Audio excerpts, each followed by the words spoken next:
Le match débute sans temps mort avec un premier ballon récupéré par Benjamin Lapère, titularisé au poste d'arrière aujourd'hui pour le Racing. Il y a une tentative de drop de plus de 50 mètres qui passe et qui permet au Racing, dans un silence très respectueux, du coup d'ouvrir la marque et de mener après 2 minutes 3-0. Mais il y avait beaucoup d'intention de part et d'autre, même et surtout d'ailleurs du côté de Castres, avec ce ballon sorti par Cocotte. Thalès avec le relais de Caballero pour Romain Martial qui repique intérieur pour effacer Andreu, pour servir Lamera, et la passe à Brisma qui allait droit à l'essai mais qui commet un en avant. Mais si on regarde bien, en fait c'est un en avant volontaire d'Henri Chavancy. Oui, mais voilà, l'arbitre ne demandera pas la vidéo aux grandes dames de David Dari Carrère.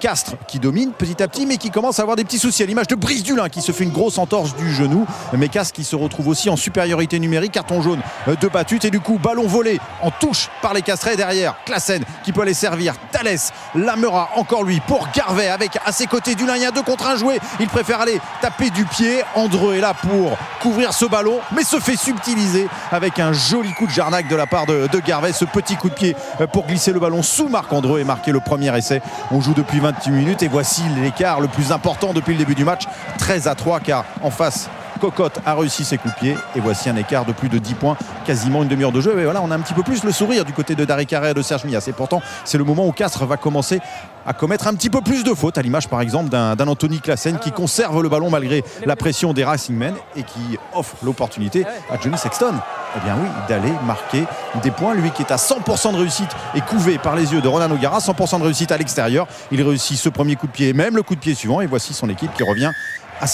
à 4 points, 13-9, alors qu'il reste moins de 5 minutes à jouer. 5 minutes de domination parisienne. On va retrouver notamment une troisième ligne très présente, à l'image de Loret, la sortie de Magenot, du Calcon, Sexton sur un pas, et cette belle passe sautée de Dumoulin pour Marc-Andreu. Il avait réussi le doublé la semaine passée et il vient marquer pour son retour sur ces terres de Castres. Oui, mais voilà, l'essai va être refusé à la vidéo pour un en avant de passe entre Dumoulin et Marc-Andreu, et du coup à la pause on en reste à 13-9 pour Castres, sous les yeux de Laurent Labitte, et également de Cédric Conrad Brice Conrad qui vient chanter son tube Hola pour Brice Conrad et Stop là pour Brice Dulin, qui ne reprendra pas part à ce match. La seconde période, il la verra des tribunes avec cette entorse du genou. On en saura un petit peu plus en cours de semaine après un examen. De son côté, Rémi Thalès lui prend exemple sur Benjamin Lapère. 2 minutes en seconde période et un drop qui permet à son équipe de creuser à nouveau un petit peu l'écart et de mener 16-9,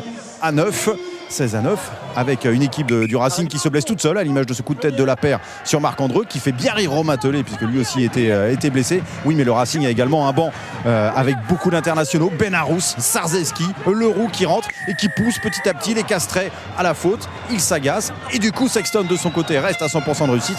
2 coups de pied en première période, 2 en seconde période, et voici son équipe qui revient à 1 point. Il reste moins d'un quart d'heure à jouer. Les quelques supporters du Racing qui ont fait le déplacement sont plutôt satisfaits parce que cette faute de Classen lui vaut un carton jaune, et voici le Racing qui se retrouve à 15 contre 14 pour les 10 dernières minutes. Mais 10 dernières minutes où Castres va tout donner, va faire preuve de beaucoup de courage, beaucoup de cœur, et le Racing un petit peu de manque de maîtrise à l'arrivée. C'est même une pénalité récupérée par les Castrais qui va permettre à Rory Cocotte de réussir cette dernière pénalité qui permet à Castres de s'imposer finalement, et 19-15 face au Racing.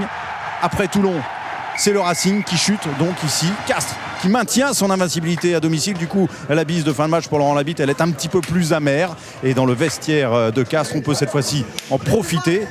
On ne sait pas gagner à l'extérieur pour le moment du côté de Castres, mais on est toujours invaincu à domicile. Vous c'est très sentimental. Est-ce que vous avez versé une petite larme, surtout toi, Laurent ? Non, pas du tout.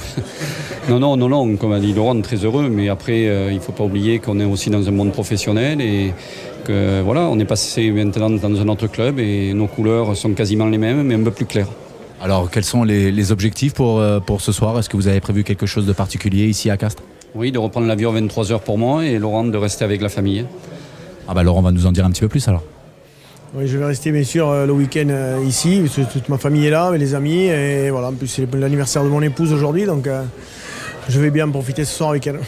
Alors en fait, tu gardais la petite larme pour ce soir ? Non, je ne pleurerai pas, tout se passera très bien.